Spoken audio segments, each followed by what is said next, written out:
Alhamdulillahi Rabbil Alamin, wassalatu wassalamu ala ashrafil anbiya'i wal mursalin, Sayyidina wa maulana Muhammadin wa ala alihi wa ashabihi al-mujahidin at-tahirin, amma ba'du.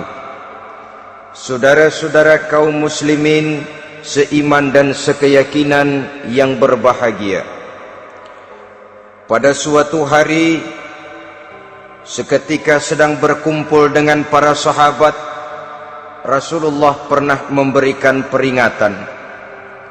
Beliau bersabda, yushiku an tada'a alaikumul umamu kama tada'al akalatu ala qas'atiha.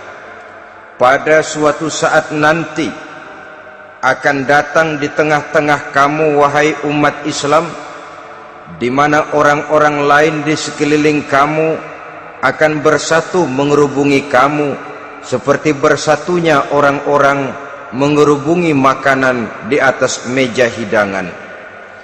Akan datang satu saat nanti di mana kondisimu dikepung sedemikian rupa, yang barat mau menerkam, yang timur mau menghantam, yang selatan mau menginjak-injak, yang utara pun akan menjelajah. Kondisimu seperti makanan di atas meja hidangan. Sebagian sahabat merasa heran dan terkejut, lalu mereka bertanya, amin qillati nahnu yauma izin ya Rasulullah? Apakah jumlah kami pada waktu itu sedikit ya Rasul? Kami sampai dikepung sedemikian rupa? Beliau menjawab, bal antum yauma idzin katsir. Sama sekali tidak. Kamu tidak sedikit pada saat itu. Bahkan jumlahmu sangat banyak. Kamu adalah mayoritas. Walakinnakum ghusa'un ka ghusa'is sail. Tetapi keadaanmu saat itu persis seperti buih di lautan. Banyak tetapi centang perenang. Banyak tetapi tidak punya daya dan kekuatan. Banyak tapi dipermainkan gelombang lautan, dihempaskan ke tepian pantai tanpa punya makna dan arti. Kondisimu pada saat itu kuantitas yang tanpa kualitas, sehingga orang lain enak saja mengepung kamu. Akidahmu didangkalkan, dibanjiri dengan peradaban dan kebudayaan yang menjauhkan dari agama. Dari segi maksiat dan munkarat seluruhnya mengepung sampai kita melepaskan nilai-nilai Islam kita ini. Dan celakanya, sambung beliau, wal yanzi'anna fi qulubi aduwikumul mahabata minkum. Akan dicabut kehebatanmu di mata musuh-musuhmu, sehingga pada saat seperti itu orang lain memandangmu umat Islam enteng saja, remeh saja, tidak ada apa-apanya. Sudahlah, pokoknya umat Islam sikat saja. Umat Islam enteng, umat Islam kecil, umat Islam tidak ada apa-apanya. Alangkah ironinya, alangkah menyedihkannya, memilukan dan sekaligus memalukan.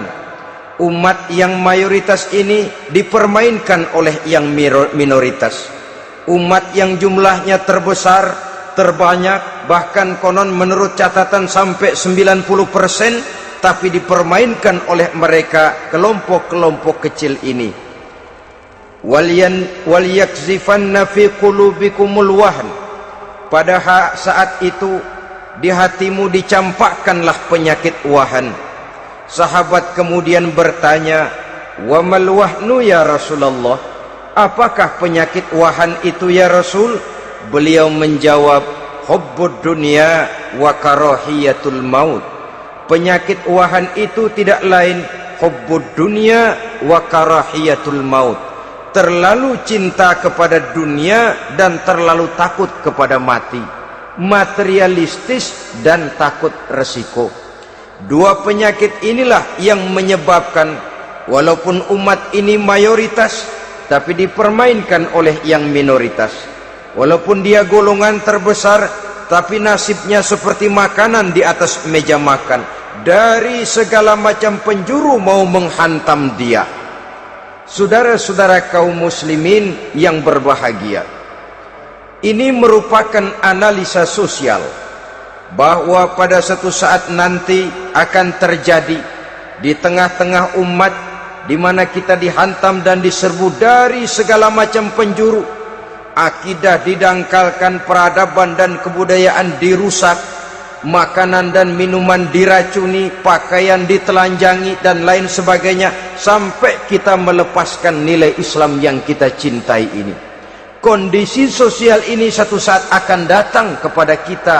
Demikian analisa dan peringatan dari Rasulullah sallallahu alaihi wasallam.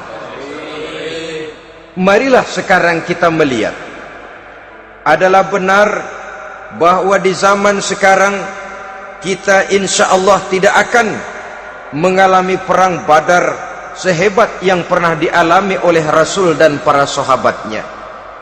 Tetapi sesungguhnya perang yang kita hadapi di zaman sekarang ini tidak kalah hebatnya dengan perang Badar, tidak kurang dahsyatnya dengan perang Uhud, tidak kurang ngerinya dari perang Khandaq.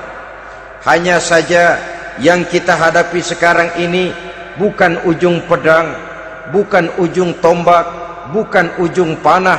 Yang kita hadapi sekarang ini adalah perang akidah, perang ideologi, perang mempertahankan keyakinan. Yang kalau kita kalah sekarang, kita memang masih beragama, tetapi anak kita, cucu kita, generasi yang akan hidup 5, 10, 20, 30 tahun yang akan datang, wallahu a'lam bissawab. Islam, saudara-saudaraku, tidak mungkin hilang dari dunia, tetapi tidak mustahil Islam gulung tikar dari desa kita, tidak mustahil Islam gulung tikar dari kampung dan kota kita, jikalau kita tidak menjaganya, jikalau kita tidak memeliharanya, bahkan jikalau kita tidak mewariskannya kepada anak-anak kita, generasi yang akan datang. Marilah kita mengingat sejenak bagaimana Islam di Spanyol yang pernah jaya, pernah mewarnai daratan Eropa, dan yang sekarang hanya sekedar tinggal ceritanya saja. Ini pernah diperingatkan oleh Rasul dalam satu hadis, sayati ala ummati zamanun la yabqal Islam illa ismun wala minal Quran illa rasmun. Akan datang satu masa di tengah umatku di mana pada masa itu Islam ada tapi hanya tinggal sekedar namanya saja, dan Quran pun ada tapi cuma sekedar tinggal tulisannya saja. Apabila kita tidak mewariskan ini kepada generasi yang akan datang, maka serbuan-serbuan dari berbagai macam penjuru dari hari ke hari semakin kita rasakan kehebatannya. Tidak mustahil sejarah Spanyol akan terjadi di desa kita, akan terjadi di kampung kita, akan terjadi di kota kita. Orang Spanyol kalau mereka cerita kepada anaknya, mereka akan cerita, "Nak, di sini dulu ada masjid." Kapan, Pak? Dulu bener dah. Banyak orang Islam kalau hari Jumat pada sembahyang, kapan itu, Pak? Dulu sekali. Sekarang cuma sekedar tinggal ceritanya saja. Bukankah sesuatu yang sangat tidak mustahil apabila kita tidak menjaga dan mewariskan Islam ini kepada generasi yang akan datang? Maka serbuan-serbuan akan membawakan hasil yang diinginkan oleh para penyerbu itu tadi. Kita sudah menjadi umat yang mayoritas, tetapi umat yang mayoritas ini menurut Rasul dikepung sedemikian rupa, akidahnya didangkalkan, peradaban dan kebudayaannya ditekan sedemikian rupa, kehidupan sosialnya dibuat individualis. Kemudian dari segi pergaulan, pakaian, makanan, minuman dan sebagainya diracuni, sampai dia tidak lagi berpegang teguh kepada agamanya. Dan dikala itu hilang kehebatan umat ini di mata musuh-musuhnya. Orang lain memandang kita ringan saja, enteng saja, satu umat yang sudah kehilangan wibawa. Padahal konon kabarnya kita mayoritas, tapi enak saja dikutak-kutik orang lain. Dan dikala itu di hati kita merajalela penyakit uahan. Penyakit uahan itu apa? Pertama, hubbud dunia, terlalu cinta kepada dunia. Terlalu cinta kepada dunia yang menyebabkan kita lupa akan tanggung jawab dan kewajiban, lupa meneruskan dan mewariskan Islam kepada generasi yang akan datang. Kita berlomba hanya untuk mengejar dunia dan seluruh isinya, baik dia bernama material, baik dia bernama seksual, baik dia bernama pangkat, jabatan dan kedudukan. Berlomba-lomba kita di dalamnya sampai tercampaklah penyakit hubbud dunia di dalam hati ini. Berurat dan berakar dunia itu, sulit dan berat kita berpisah daripadanya. Akibatnya kemauan untuk berbuat demi dan atas nama agama sangat sulit terwujud di dalam kehidupan ini. Yang kedua, karahiyatul maut, terlalu takut kepada mati. Baik mati ajal, mati dalam artian yang sebenarnya, baik mati usahanya, baik mati karirnya, baik mati pangkat dan jabatannya. Sehingga dengan demikian akibatnya jatuhlah kita menjadi umat yang kehilangan wibawa di mata orang lain. Saudara-saudara kaum muslimin rahimakumullah, saya katakan tadi, perang yang kita hadapi di zaman sekarang adalah perang akidah. Perang menghadapi peradaban dan kebudayaan yang menghancurkan moral daripada anak-anak kita. Perang menghadapi banjirnya maksiat dan munkarat, yang di tengah-tengah itu, di samping berkewajiban menjaga diri dan keluarga, kita pun juga berkewajiban menjaga anak-anak kita, generasi yang akan datang, mengarahkan dan mendidik mereka sesuai dengan yang dikehendaki oleh Allah Subhanahu wa ta'ala. Oleh sebab itu, pada pertemuan kali ini yang akan saya bicarakan ialah bagaimana idealnya seorang muslim lebih dahulu memberikan pendidikan kepada anak-anaknya. Di tengah satu situasi dan kondisi di mana serbuan datang silih berganti melanda dan menghantam umat Islam, kemana anak-anak kita ini harus kita arahkan? Karena kita orang tua mempunyai tanggung jawab. Anak adalah amanah, menyia-nyiakan amanah adalah dosa, dan dosa itu merupakan satu dosa yang besar. Bahkan orang tua bisa saja masuk neraka kalau tidak bertanggung jawab tentang anak-anaknya. Satu riwayat menjelaskan, ada orang soleh, ngajinya cukup, sholatnya cukup, puasanya cukup, zakatnya cukup, di mana ada majelis taklim hadir, baca Quran hobi, fitnah orang tidak pernah. Di akhirat setelah disidang dia ternyata lebih banyak kebaikannya daripada kejahatannya, maka dia pun diperintahkan dan dipersilahkan masuk ke dalam surga. Giliran anaknya disidang, biang okem nih anak. Ditanya, siapa Tuhanmu? Tidak tahu. Siapa nabimu? Ente nyaho. Apa kitabmu? Ora gelem. Kamu pernah sholat? Tidak. Zakat? Tidak. Puasa? Tidak. Judi? Hobi. Zina? Tiap malam. Mabuk? Berat. Wah, brengsek kamu. Kebaikan tidak ada barang sedikit pun, sementara kesalahan dan dosa berlipat ganda. Kamu neraka. Anak ini protes. Benar, saya tidak kenal siapa Tuhan saya. Saya tidak tahu siapa Nabi saya. Saya tidak tahu kitab suci dan kiblat saya. Saya tidak sholat, tidak zakat, tidak puasa. Tiap malam saya judi, saya zina, saya mabuk. Tapi saya kerjakan semua itu karena saya tidak tahu dan orang tua saya tidak pernah memberitahu saya. Dia enak-enakan hadir di majelis taklim, saya nyekek botol didiemin saja. Dia enak-enakan baca Quran, saya zina didiamkan saja. Saya bukan tidak mau, orang tua saya sama sekali tidak pernah mendidik saya. Dia mau benar sendiri. Maka kalau sekarang saya harus masuk ke dalam neraka, saya menuntut agar orang tua saya ikut sama-sama bergabung dengan saya ke dalam neraka. Gara-gara dia tuh saya jadi begini. Orang tuamu yang mana?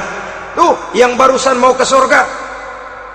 Ini orang tua yang sudah mau berangkat ke surga dipanggil. Sebentar dulu mas.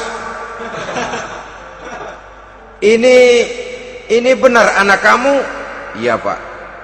Waktu di dunia kamu tidak pernah ajarin dia ngaji? Sampai dia tidak kenal Tuhannya, tidak kenal nabinya, tidak kenal kiblat dan kitab sucinya? Iya pak. Dia tidak sholat, kamu diamkan saja. Dia tidak puasa, tidak zakat, kamu bersikap masa bodoh. Bahkan dia judi, dia zina, dia mabuk, kamu pun berdiam diri saja. Iya pak. Tahukah kamu bahwa anak ini adalah amanah? Menyia-nyiakan amanah artinya khianat, dan khianat adalah dosa yang sangat besar. Kamu tidak bertanggung jawab, maka kamu, anakmu gabung ke dalam neraka. Saudara-saudara kaum muslimin rahimakumullah, itu sebabnya Allah pesan benar-benar, ya ayyuhalladzina amanu qu anfusakum wa ahlikum nara. Hai orang-orang yang beriman, jaga dirimu dan keluargamu, istri, anak, orang-orang yang menjadi tanggung jawab dan kewajiban kita, jaga dan pelihara mereka dari api neraka. Saudara-saudara kaum muslimin, lalu kalau kita orang-orang tua yang hidup di zaman sekarang ini sudah sering beristighfar, mengurut dada, melihat situasi, membaca peta keadaan, konon tantangan yang akan dihadapi oleh anak-anak kita 15, 20, 25 tahun yang akan datang jauh lebih berat dari apa yang kita hadapi sekarang ini. Maka adalah wajar jika kita sebagai orang tua yang cinta kepada agama, cinta kepada anak-anak kita, berpikir untuk mewariskan nilai-nilai yang luhur ini kepada anak-anak kita generasi yang akan datang. Bagaimana pada mulanya kita harus mendidik mereka? Mari kita telusuri apa yang dicontohkan oleh Al-Quranul Karim. Orang-orang tua bijaksana yang diceritakan dalam Al-Quran, kalau sudah berpikir tentang anak-anaknya generasi yang akan datang, pendidikan pertama yang diberikan kepada anaknya ternyata adalah persoalan akidah. Nabi Ibrahim, pertanyaan yang paling merisaukan beliau buat anak cucunya ialah, ma ta'buduna min ba'di.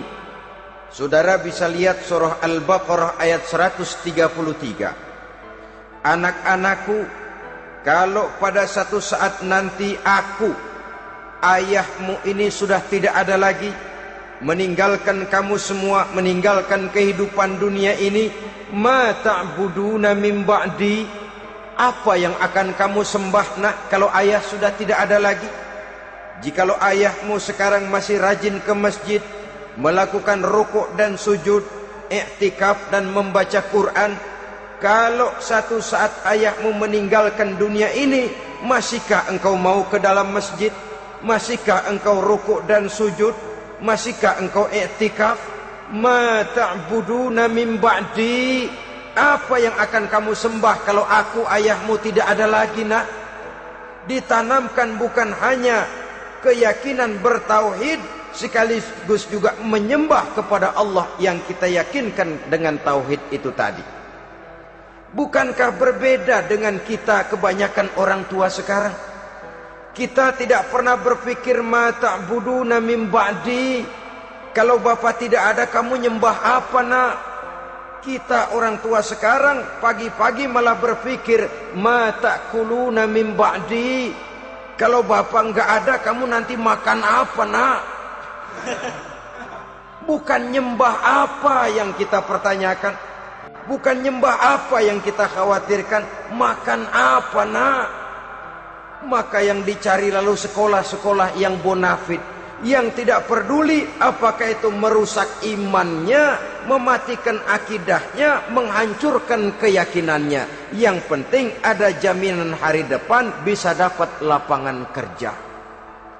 Akibatnya berduyun-duyun orang-orang tua muslim menyekolahkan anaknya di sekolah-sekolah yang bukan Islam, yang nyata-nyata membahayakan akidahnya, dididik dengan kultur dan budaya yang bertentangan dengan nilai-nilai agamanya. Bukankah ini berarti merelakan anak untuk dikafirkan? Bukankah ini artinya menyerahkan anak untuk ditulis menurut selera para pendidik yang tidak sesuai dengan nilai akidah yang dimilikinya? Mengapa kita tidak berpikir seperti Nabi Ibrahim, yang sebelum memberikan pendidikan kecerdasan, sebelum pendidikan matematika, IPS, PSPB dan disiplin ilmu lainnya, yang pertama ditanamkan, ma ta'buduna min ba'di, kalau ayahmu tidak ada, kamu menyembah apa, nak? Menyembah Allah apa nanti malah menyembah harta? Menyembah Allah apa nanti malah mendewa-dewakan pangkat dan jabatan? Menyembah Allah apa malah nanti menyembah alam? Itu yang dikhawatirkan Nabi Ibrahim kepada generasi yang akan datang. Dan itu saudara-saudara yang seharusnya mengkhawatirkan kita kepada anak-anak kita, generasi yang akan datang. Lihatlah serbuan akidah di zaman sekarang ini. Dimanfaatkan kemiskinan kita umat Islam. Diberikan kita tawaran berupa beras, pakaian, obat-obatan, kalau perlu beasiswa, asal bisa melepaskan keislaman kita ini. Bertahap, sedikit demi sedikit, step by step, shibran bi shibrin wa zira'an bi zira'in. Dan harus saya ingatkan, orang di zaman sekarang tidak mungkin menghantam Islam secara frontal. Tidak mungkin menghantam Islam terang-terangan, apalagi mengerahkan satuan militer. Tidak. Orang berhitung bagaimanapun kondisi dan kualitasnya umat Islam, mereka masih punya satu modal penting, fanatisme agama. Kalau ini disulut, api jihad segera berkobar, dan hanya maut yang bisa menghentikan orang yang dibakar dengan semangat jihad. Orang tahu itu. Betapa Uni Soviet kedodoran menghadapi mujahidin Afghanistan yang disulut oleh semangat jihad yang berkobar dengan persenjataan yang primitif ketimbang persenjataan Uni Soviet. Entah mereka pantang surut mundur ke belakang. Jadi jangan mimpi bahwa orang mau menghantam Islam ini dengan melarang pengajian, meruntuhkan masjid, menyegel pondok pesantren. Tidak. Melarang orang sholat. Tidak. Kalau perlu masjid diperbanyak, musola diperbesar.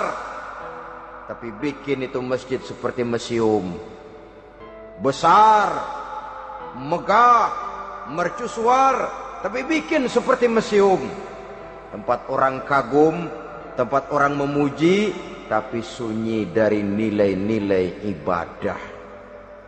Saudara-saudara kaum muslimin, untuk sampai kepada penghantaman akidah, jalan yang paling mudah dirintis sekarang ini secara bertahap dan sistematis, memisahkan umat Islam dari Islamnya. Biarkan mereka bernama muslim. Biarkan di atas kartu penduduknya tertulis agama Islam.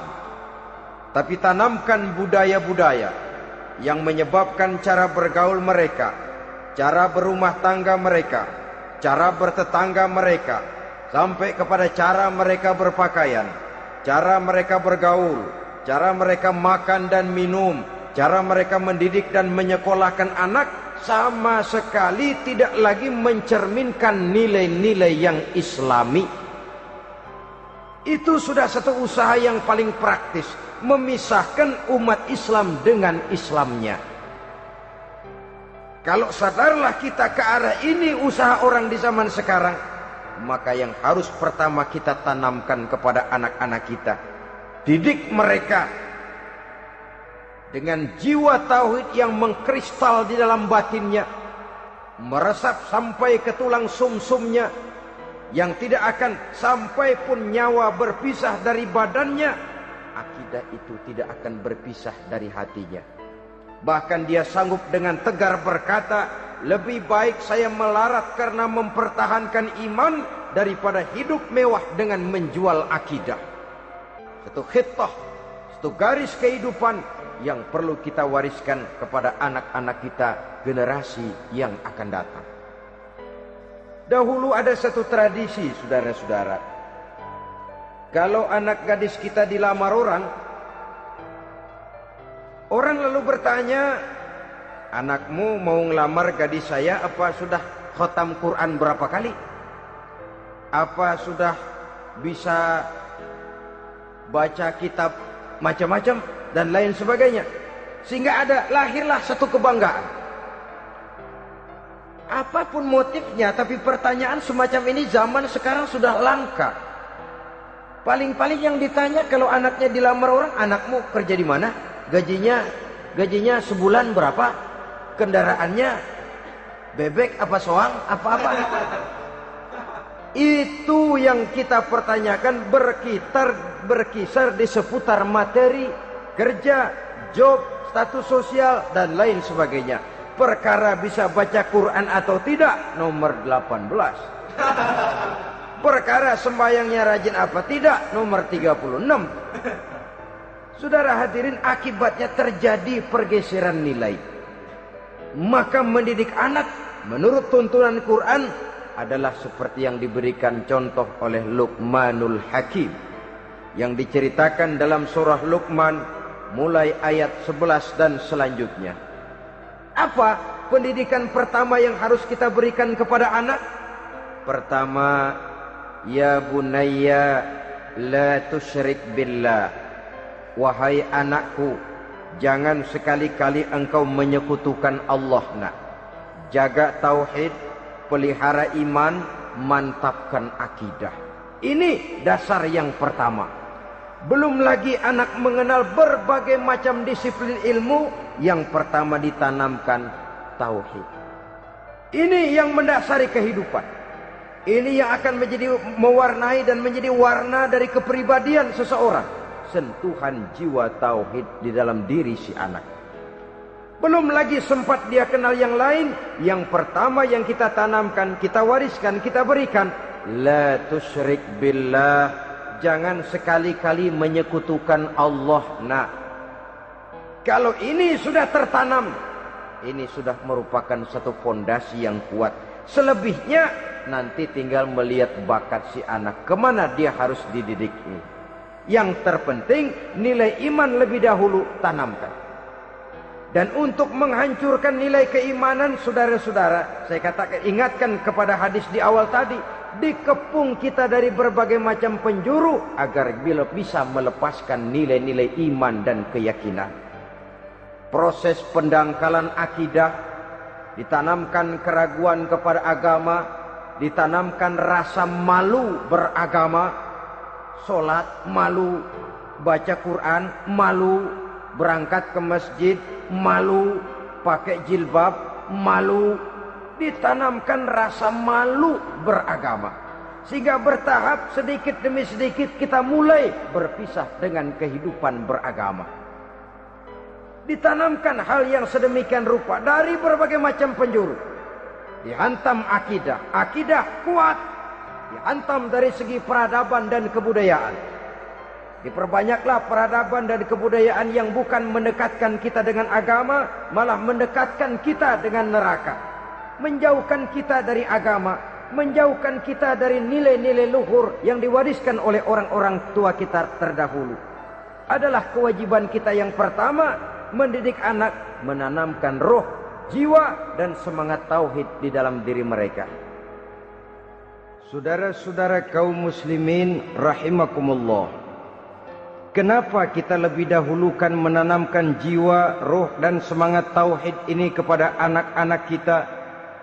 Pertama, kita tidak hanya ingin sekedar mempunyai anak yang pintar, tetapi lebih daripada itu kita pun ingin mempunyai anak yang benar.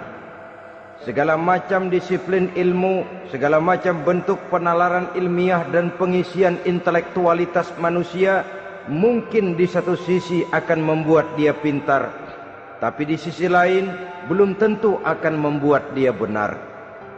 Nabi pernah memberikan peringatan, man izdada ilman walam yazdad huda lam yazdad minallahi illa bu'da. Orang yang hanya bertambah ilmu pengetahuannya tapi tidak bertambah hidayah dari Allah, tidak makin mantap keimanannya, maka seluruh nilai-nilai ilmunya hanya akan menjauhkan dia dari Allah Subhanahu wa ta'ala. Dan adalah lebih merupakan azab daripada nikmat kalau kita diberikan ilmu pengetahuan yang hanya akan menyebabkan kita semakin jauh dari Allah Subhanahu wa ta'ala. Yang kedua, sesungguhnya roh, jiwa dan semangat tauhid yang melekat dalam diri anak pada puncaknya akan melahirkan satu disiplin murni yang tumbuh dari dalam dirinya sendiri, di mana si anak dalam kehidupannya merasakan dimanapun dia berada, kemanapun dia pergi, ia selalu merasakan kehadiran Allah dekat dalam hidupnya.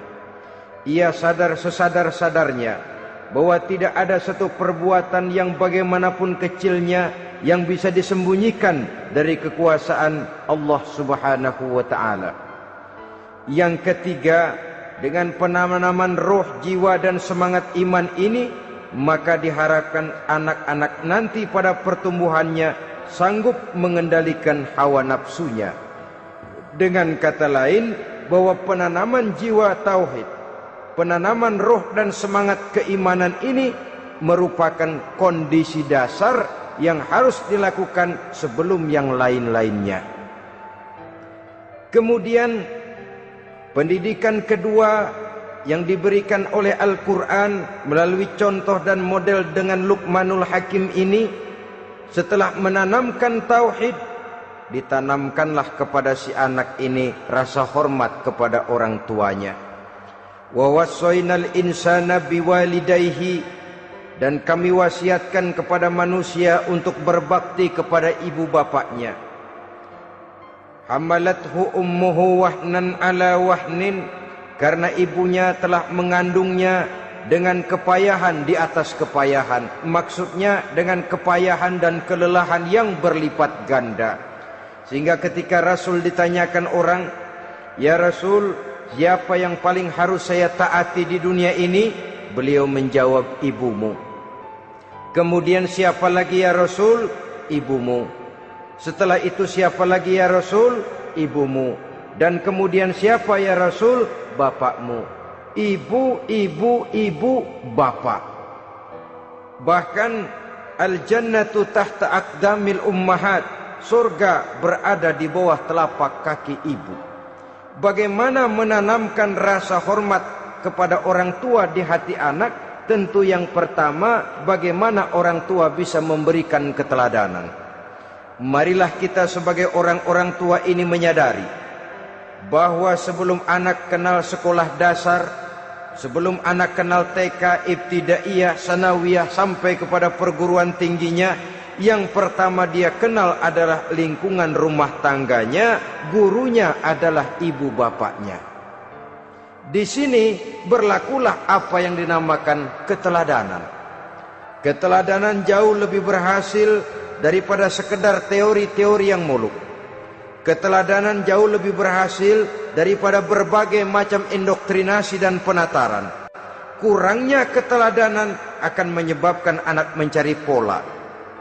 Apabila kita orang tua ini tidak bisa memberikan keteladanan yang baik kepada anak-anak kita, maka pada suatu saat anak-anak akan menganggap enteng dan kehilangan wibawa kita sebagai orang tua di mata mereka. Dikala itu akan sangat sulit kita membentuk kepribadian mereka. Bukankah di zaman sekarang ini kita banyak mengalami krisis wibawa, krisis figur? Ada yang karena rapotnya merah melulu, gurunya dikeroyokin. Pak guru pulang sekolah dicegat. Bahkan nyaris ada orang tua pernah dibunuh oleh anaknya sendiri. Dan lain sebagainya, kasus-kasus yang sebenarnya tidak perlu terjadi, karena memang bukan saja bertentangan dengan nilai budaya kita sebagai bangsa, tapi juga bertentangan dengan ajaran agama kita sendiri. Krisis wibawa, krisis figur, yang juga akibatnya harus kita sadari banyak faktor yang membentuk kepribadian anak. Pergaulannya, yang dibacanya, yang ditontonnya, yang disaksikannya di dalam kehidupan. Benar kita menyekolahkan mereka, tapi berapa jam mereka di sekolah? 6 jam, 7 jam paling lama. Sedangkan mereka hidup satu hari satu malam 24 jam. Kalau cuma 7 jam di sekolah, ini berarti lebih banyak dia di luar sekolah.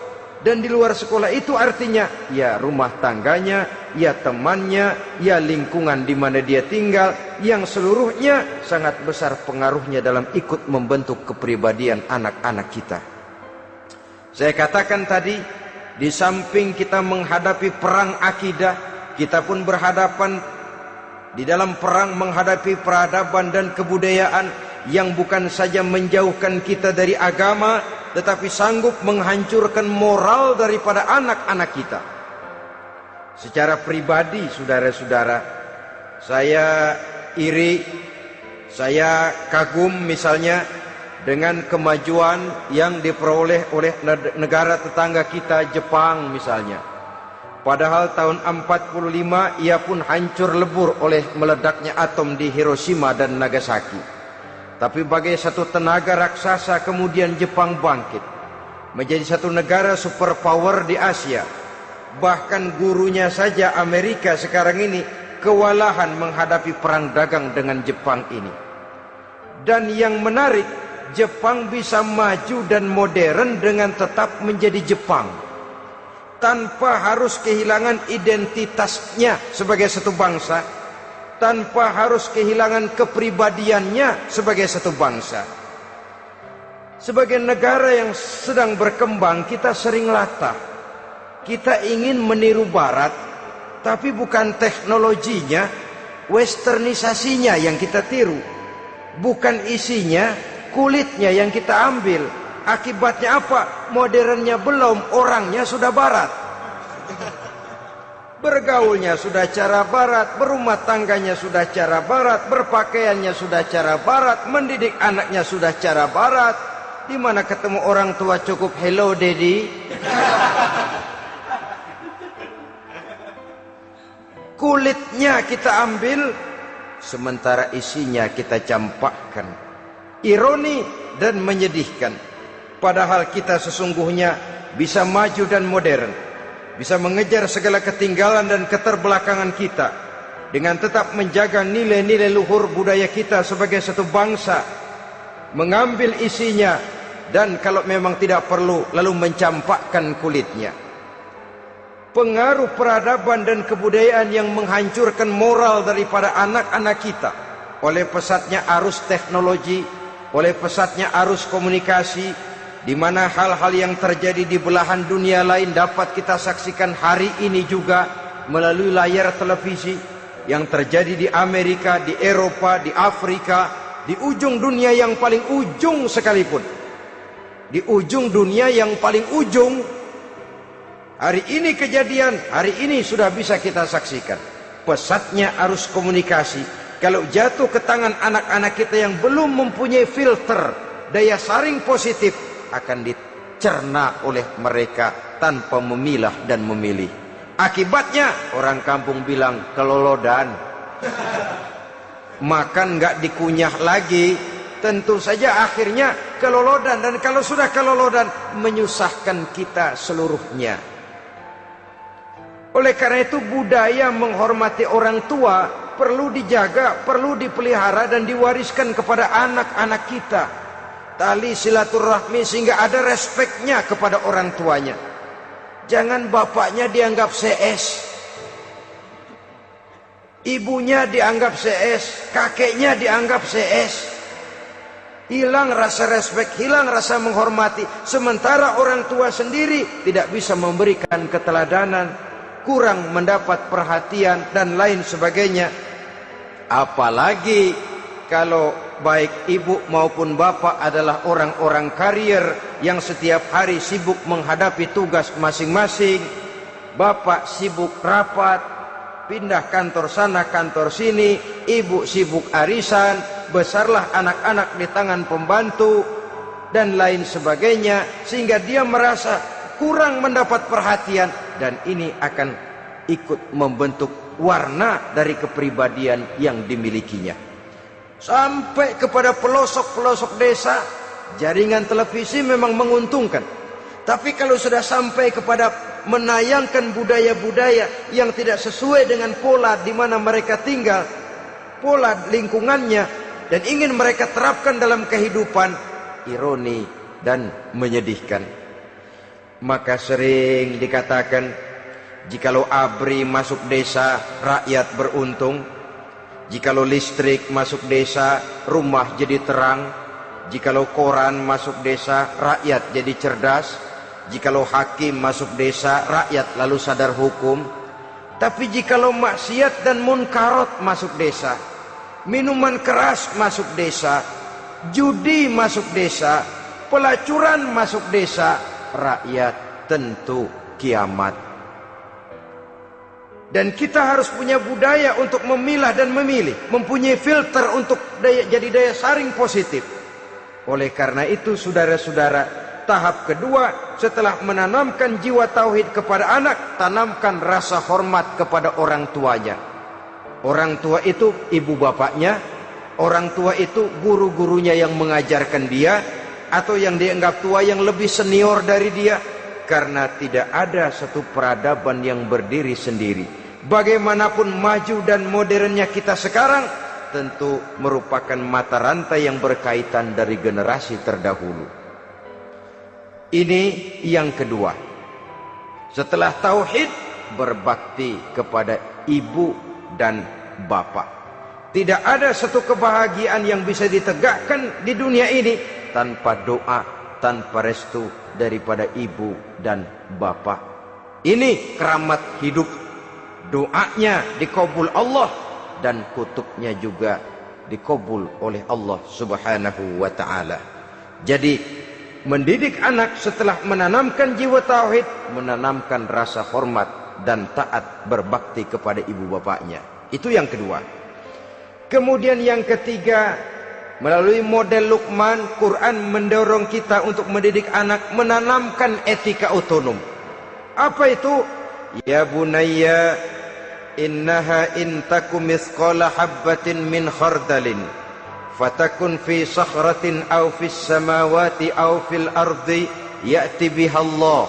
Wahai anakku, sesungguhnya kalau ada satu kebaikan yang kamu kerjakan, kecil, tidak nampak oleh pandangan mata yang zahir, yang kecil itu tersembunyi di puncak langit, di dasar bumi yang paling dalam, atau di tengah batu hitam sekalipun, Allah pasti mengetahuinya dan pasti akan memberikan balasan yang seadil-adilnya.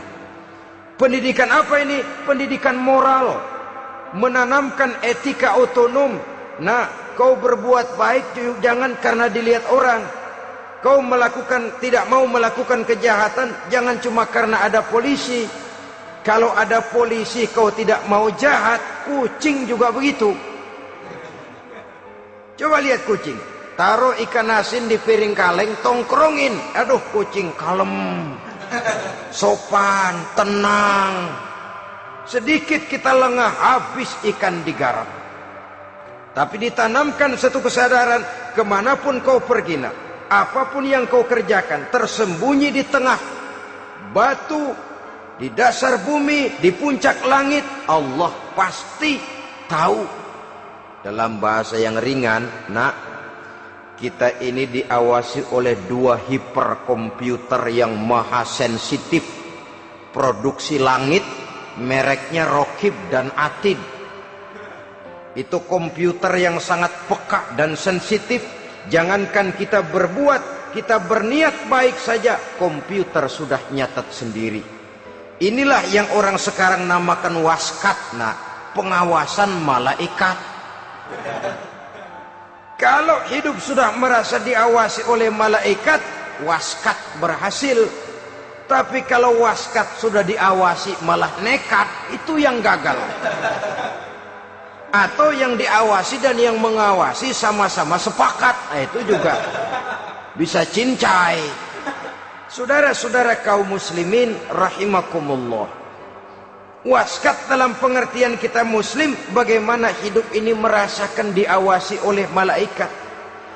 Intelektualitas yang tinggi sekalipun, IQ yang nilainya plus sekalipun, disiplin ilmu yang bagaimanapun banyak yang memenuhi benak kita, tanpa diiringi oleh etika otonom, orang sering mencari celah dan kesempatan. Mencari celah dan kesempatan. Tapi kalau sudah merasa, kemanapun saya pergi, dimanapun saya berada, kebaikan bagaimanapun sekecilnya saya lakukan, toh Allah pasti akan memberikan balasan. In khairan fa khairun, wa in syarran fa syarrun.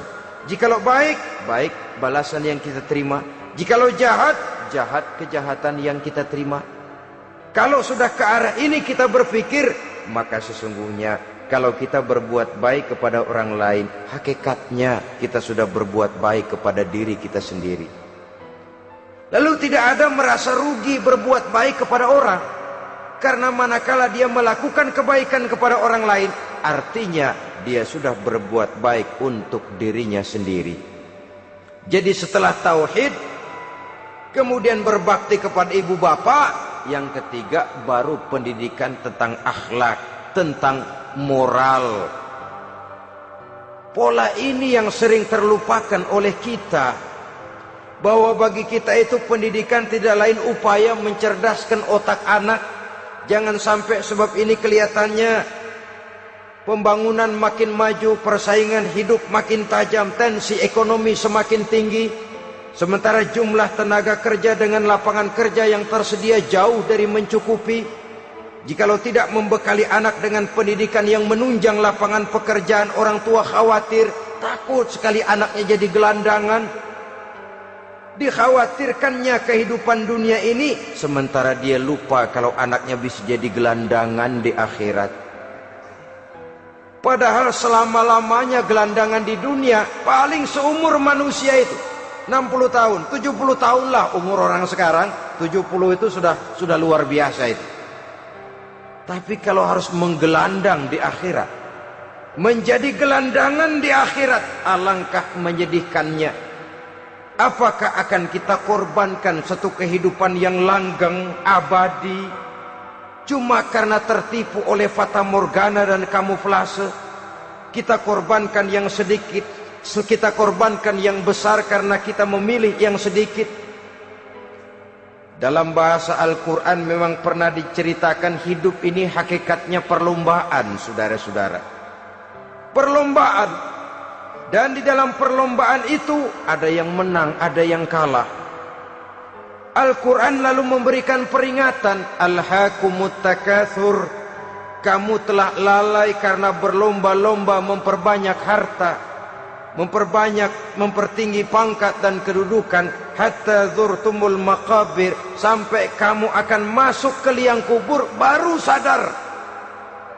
Apalagi kalau nafas sudah sampai di tenggorokan, persis Fir'aun sudah tenggelam di lautan merah, mau mampus, baru dalam sekaratnya amantu bi Rabbi Musa wa Harun. Kalau begini caranya, saya juga percaya kepada Tuhan Musa dan Harun, percaya kepada Allah.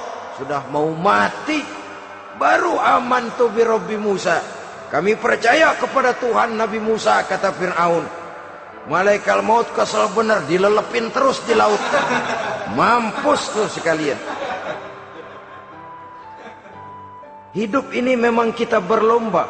berlomba dengan waktu, berlomba dengan umur, berlomba dengan tenaga, berlomba dengan tetangga. Yang jangankan kita sampai mundur, berhenti saja sejenak, kita akan ditinggalkan oleh yang lain. Tiada kata mundur, bahkan tiada kata berhenti. Sekali kita melangkah, melangkahlah terus. Tapi berlombalah seperti yang dikehendaki Quran. Fastabiqul khairat. Berlomba-lombalah di dalam kebajikan. Jangan berlomba-lomba di dalam kemaksiatan, kemunkaran, kejahatan. Berlombalah dalam urusan kebaikan. Saudara-saudara kaum muslimin rahimakumullah. Tauhid, berbakti kepada ibu bapa, kemudian pendidikan tentang moral. Apabila pendidikan tentang moral sudah tertanam, barulah lihat bakat si anak. Kemana bakatnya? Anak saya kelihatannya dari kecil demennya main bedil-bedilan saja. Beri kali itu. Kirim ke Magelang, masukkan akabri. Tapi dengan syarat 3 itu tadi. Iman sudah tertanam, rasa bakti kepada ibu bapak sudah ada, dan punya nilai moral. Sehingga boleh jadi nanti dia menjadi jenderal yang beriman, yang berbakti kepada ibu bapaknya, dan punya moral yang tinggi. Kan lebih baik rakyat rendah tapi akhlaknya tinggi, daripada pejabat tinggi tapi moralnya rendah. Jauh lebih baik rakyat rendah punya moral tinggi ketimbang pejabat tinggi punya moral rendah. Nilai moral ini yang jadi ukuran dan barometer di masyarakat. Yang ini yang sering kita lupakan, bahwa kehancuran satu bangsa dimanapun di dunia ini selalu dimulai dengan kehancuran moral daripada bangsa itu sendiri. Sekarang membina nilai moral ini berat. Gadis kita, remaja, putri, diberikan pakaian jilbab, mungkin dia sendiri masih setengah-setengah, ditambah lagi oleh ledekan temennya. Jilbab lah kuno, bau sorga lah, bau masjid lah, bau menyan lah. Ditanamkan rasa malu untuk hidup dekat dengan agama. Kalau moral semacam ini sudah tertanam, sedikit demi sedikit kita mulai mengucapkan selamat tinggal kepada agama. Dan kemalangan apa yang lebih malang kalau kita sudah jauh dari agama ini? Bukankah Islam telah menyelamatkan manusia dari penyakit jahiliyah dan membawanya kepada satu kehidupan yang maju dan modern? Kalau kita tinggalkan Islam ini, bukankah artinya kita akan kembali kepada satu zaman jahiliyah? Hanya saja jahiliyah itu berada di abad modern. Versinya tentu lebih modern. Kalau zaman jahiliyah dulu mabuknya pakai arak, zaman sekarang sudah macam-macam orang bisa mabuk. Kalau zaman jahiliyah dulu anak perempuan dikubur hidup-hidup, zaman sekarang kadang-kadang belum sempat lahir ke dunia, malah sudah dibunuh lebih dahulu. Versinya saja yang berbeda. Kalau di zaman jahiliyah dahulu manusia menyembah batu yang bernama Latta, Uzza, Manat, dan Hubal.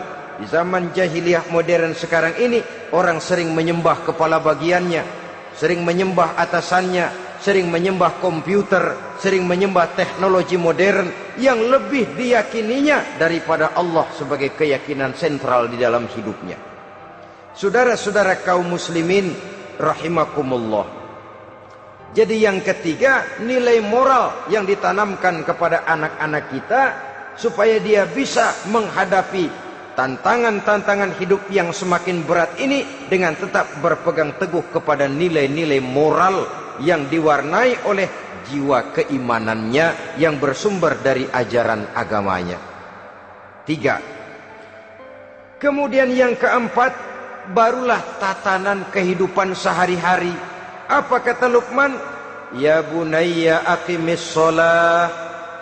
Setelah bertauhid, berbakti kepada ibu bapa, punya nilai moral.